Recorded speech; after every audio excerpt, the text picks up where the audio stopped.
ইরানের সর্বোচ্চ ধর্মীয় নেতা আয়াতোল্লাহ আলী খামেনেইয়ের পরিণতি হবে পড়শি দেশ ইরাকের ক্ষমতাচ্যুত একনায়ক সাদ্দাম হুসেনের মতো। মঙ্গলবার এই হুঁশিয়ারি দিয়েছেন ইসরায়েলের প্রতিরক্ষা মন্ত্রী ইসরায়েল কাটজ। সাদ্দামের ফাঁসির প্রসঙ্গ তুলে সংবাদ সংস্থাকে তিনি বলেন, প্রতিবেশী দেশের স্বৈরাচারী শাসকের কি চরম পরিণতি হয়েছিল ইরান যেন তা মনে রাখে।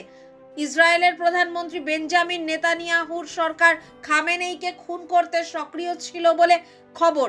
মার্কিন প্রেসিডেন্ট ডোনাল্ড ট্রাম্প তেল আভিভের ওই প্রস্তাবের বিরোধিতা করেছিলেন। অন্যদিকে নেতানিয়াহু রবিবার প্রকাশ্যে তেহরানে ক্ষমতার পালাবদলের সক্রিয় হওয়ার জন্য ইরানের আমজনতার কাছে আবেদন জানিয়েছিলেন, ঠিক যেমনভাবে 2 দশক আগে সাদ্দামের বিরুদ্ধে যুদ্ধ ঘোষণার সময় ইরাকের জনতার কাছে আবেদন জানিয়েছিলেন তৎকালীন মার্কিন প্রেসিডেন্ট জর্জ ডব্লিউ বুশ।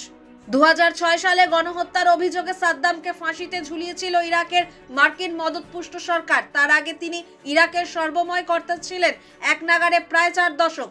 দ্বিতীয় উপসাগরীয় যুদ্ধে আমেরিকার নেতৃত্বাধীন বহুজাতিক বাহিনীর কাছে পর্যুদস্ত হওয়ার পরে সেই সাদ্দামকেই মার্কিন সেনাবাহিনীর হাত থেকে পালিয়ে বাঁচতে হয়েছিল, লুকিয়ে থাকতে হয়েছিল মাটির তলার বাংকারে দিনের পর দিন। কিন্তু তারপর একদিন সাদ্দামকে সেই বাংকার থেকেই টেনে হিচড়ে বার করে এনেছিল মার্কিন সেনারা।